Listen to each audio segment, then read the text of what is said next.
Hello, everybody, and thank you for joining us for another episode of the Financial Commute. I'm your host, Chris Galeski, joined by Wealth Advisor Beau Wirick. Beau, thanks for joining us. Thanks for having me, Chris. So we're here to talk about what's going on in the world, how does it affect you, what you can do about it. The Fed was at Jackson Hole last week. Not that exciting, no real updates. I mean, they're going to look at housing and unemployment, but for the most part, rates aren't going down anytime soon. Yeah, they said they might even go up. Who knows what's going to happen from here on out? They're kind of trying to keep us on the edge of our seats. So we'll keep watching. So because of that, I found an article that was somewhat interesting. It talked about all these different types of accounts and assets that, aren't that beneficial to inherit.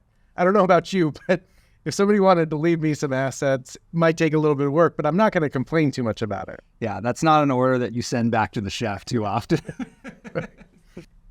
I think that this article brings out some really good points. There were some legislative changes that caused some of the tax-deferred accounts to not be as optimal compared to other things. And I really think that that's what the article was saying. Before we kind of get into those different types of accounts or assets, let's just talk high level about what those estate tax numbers are. So for an individual, your number is $12.9 million. For joint filers, it's $25.8 million. So as long as your estate is not above that 12.9 or that 25.8, your estate is not subject to estate taxes. That's right. And people sometimes get estate taxes confused with other types of taxes, which we're about to talk about. But as far as the ability to leave assets to your heirs, you don't get taxed on that until you hit that 26-ish million threshold. And then after that, it's about 40%. Yeah, the tax rate is about 40%, and that's somewhat important to this. And in 2026, we're going to roll back to that 6.4 and that 12.8 number. So we're talking about the estate tax there. But there's something different with the article with regards to inheriting an asset and whether or not it's optimal for you to inherit, which is what I think it was really trying to say. Yeah, exactly right. This isn't a conversation that you necessarily want to go have with, say, your parents. Be like, hey, knock on their door, be like, Mom, Dad, I just want you to know that I have a few conditions about inheriting these. I'd like it to be tax efficient. That being said, we as financial planners do get to have that conversation.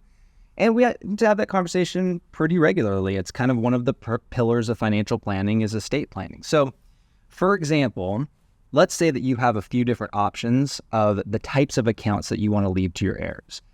If you had the choice, the best type of account to leave to your heirs would be a Roth IRA. Why is that, Chris? Well, I mean, the money that goes in there grows tax-free and the withdrawals are tax-free. Exactly. So your heirs get to take all of that after all of the growth, they get to take all that money and not pay any taxes on it.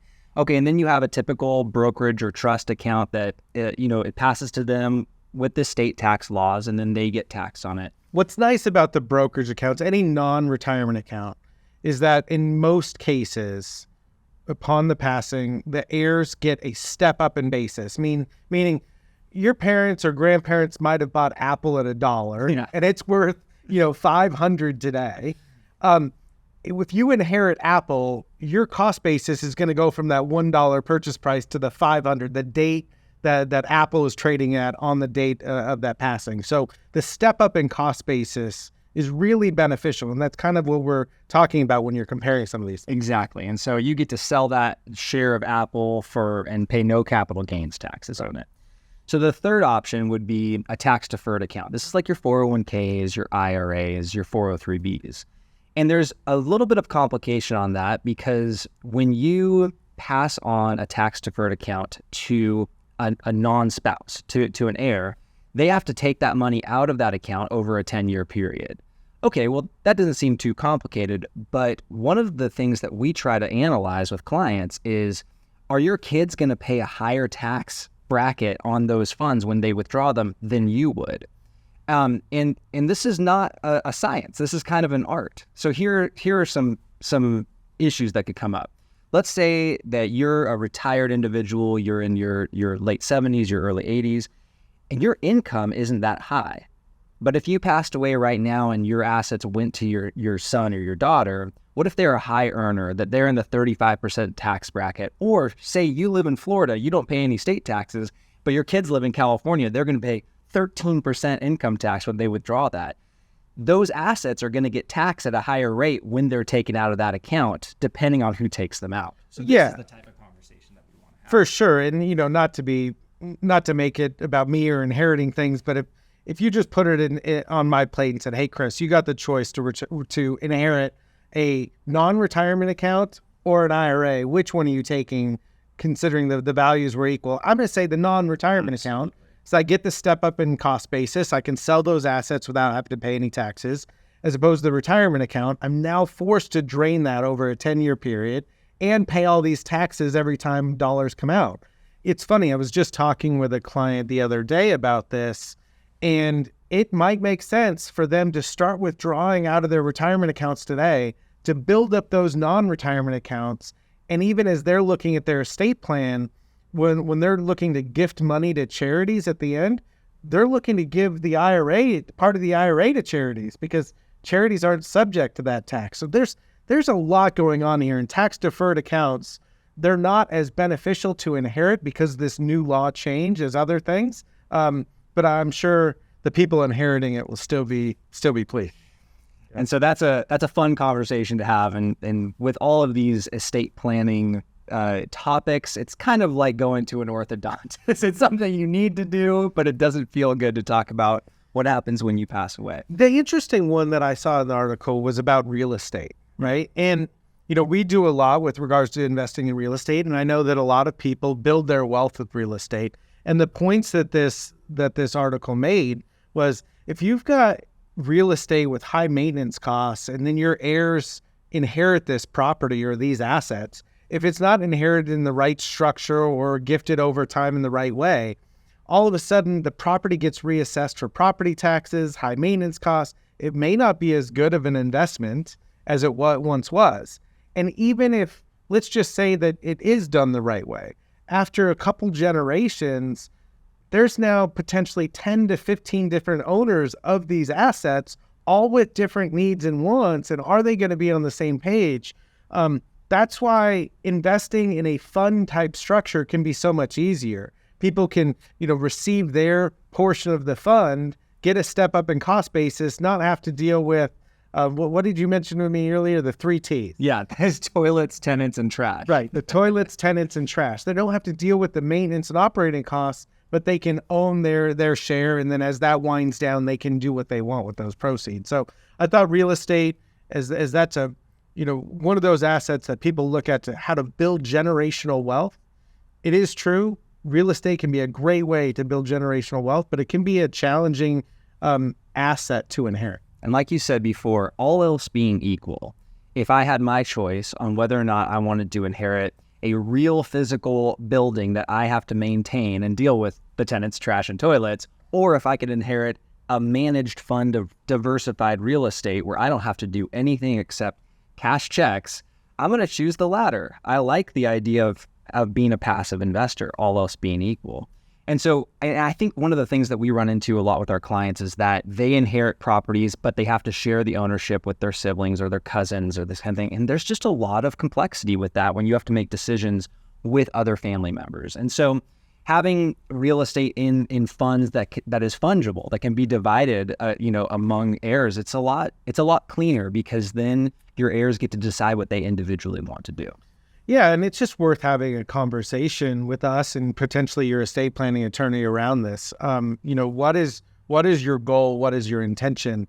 I think Warren Buffett is quoted by saying, leave your kids enough to do whatever they want, but not enough to where they do nothing at all. Right. And so if that's the purpose, if many people have that same purpose, that they want their kids and grandkids to be able to live a life of fulfillment, to be able to do what they are passionate about, if they want to be an artist or a teacher or a fireman or firewoman, whatever it may be more beneficial for them to inherit something that they can cash out and use those proceeds, to help fund their lifestyle or education for their kids or their grandkids, as opposed to a fractional share of ownership of a building. I completely agree. And so, and that brings us to a couple of other assets that might be complex or complicated to receive. One of those being businesses. So let's pretend that your business isn't to be a real estate mogul, but your business is your business, that you go there every day and you work on it and you're the expert on that business. Well, a poorly known statistic is that 50% of businesses, of the exits from those businesses, are not planned. And they happen because of death, divorce, disability, disagreement, and sure, other things that starts with the letter D. Those are 4 good ones, though. But yeah, I mean, let's say that you and I had a business together, and that we are both, key business owners. Well, something happened to me, then you would find yourself, and we didn't have any succession plan. You'd find yourself in business with my wife, Daniela. She's great. She's fantastic, but maybe she doesn't know anything about the operations of the business. And so if we didn't have an agreement on what would happen if something happened to me, maybe Daniela steps in and she has different ideas than you on how to run it. That can have some pretty negative implications on the viability of the business. Oh, definitely, without a doubt. I mean, inheriting a business with complex parts, supply chain operations, management with no succession can be, a very stressful or difficult thing to manage while you're, dealing with the loss of a loved one or a family member. And you're dealing with the loss of a key manager too, from the business side of things. So one thing that we advise business owners to do is one of the tactics is called a buy-sell agreement. And so if something, using the same example, something happened to me, the buy-sell agreement between you and I would mean that you are able to buy out my portion of the business. You get the first right of refusal.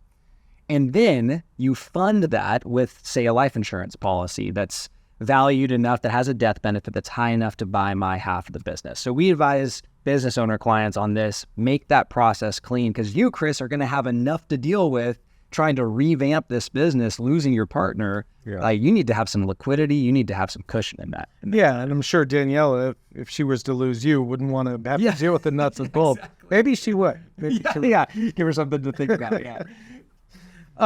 Highly levered assets and timeshares, these can be problematic. I mean, anything that's highly levered, your profitability can change overnight. I mean, just think about real estate that was highly levered at low interest rates, and now those are resetting at higher interest rates this year. I mean, it's only been a 1.5-year time frame. Most estates, it could take up to that long to settle them anyways. The dynamics of how real estate has changed in value over the last, call it 6 to 18 months, is amazing. So anything with a high amount of leverage is just dangerous to inherit. Yeah, and just to use kind of layman's term for that, if you have an asset that you've borrowed a lot of money in order to purchase or maintain, we call that leverage. You're able to buy more than you otherwise would. So a highly levered asset, an example would be real estate that has a lot of debt on it, or a brokerage account that has a lot of margin taken out, like that's been borrowed on it. It's just not it's not the cleanest asset to inherit as an heir. And then timeshares, there's people on two sides of the camp. Some love them. Yeah. Some don't like being forced to use them. Right. Your kids may or may not feel the same way. So you might want to look at either selling those or gifting those away. They come with maintenance costs. Like all of a sudden I've lost my parents and now I'm getting, a $2,000 bill every year for this timeshare. Like what is this? Like, I don't want this. So one of the interesting ones was health savings account. Yeah. And so with an HSA, if it's, you're leaving it to your spouse, nothing happens. If Daniela gets my HSA when I pass away, it's hers. She's able to still take that money out tax-free when she uses it for medical expenses. Okay, so with a spouse, they still get all of the tax benefits. They can take the money out and, as long as it's qualified medical expense, they pay no tax on the withdrawal. Right. And if they're over the age of 65, they can take it out for any reason. Exactly. And they just have to pay income taxes like they would an IRA. Yeah, it's as though it's their HSA that they've had the entire time. But those rules change if you leave it to someone else. You can leave it to a sibling. You can leave it to another family member, to your kids. If you do that, if they're the beneficiary of your HSA, well, they get taxed ordinary income tax on that amount. They're required to pull out the entire account balance and pay ordinary income tax. So let's say you have, I don't know, let's use a larger number, $100,000 HSA. You leave it to your kids, and they're already making $500,000 a year. They're in a high tax bracket. I got some successful kids. Right, exactly. Good for you. They're 3 and 7 months. Yeah.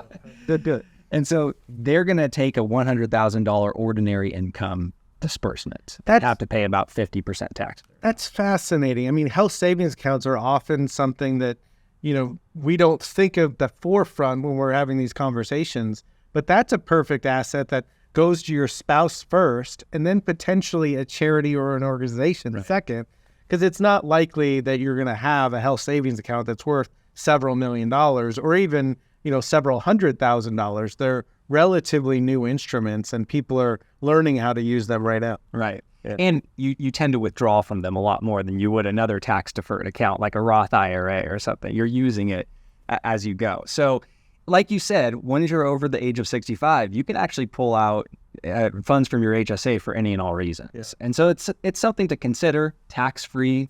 It might be better than leaving that to your kids.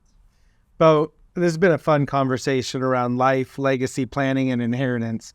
At the end of the day, please schedule a time with your Morton Wealth Advisor and have these conversations about what you own, who you want it to go to, and what your ideal plan is. And we can figure out what makes the most sense for you.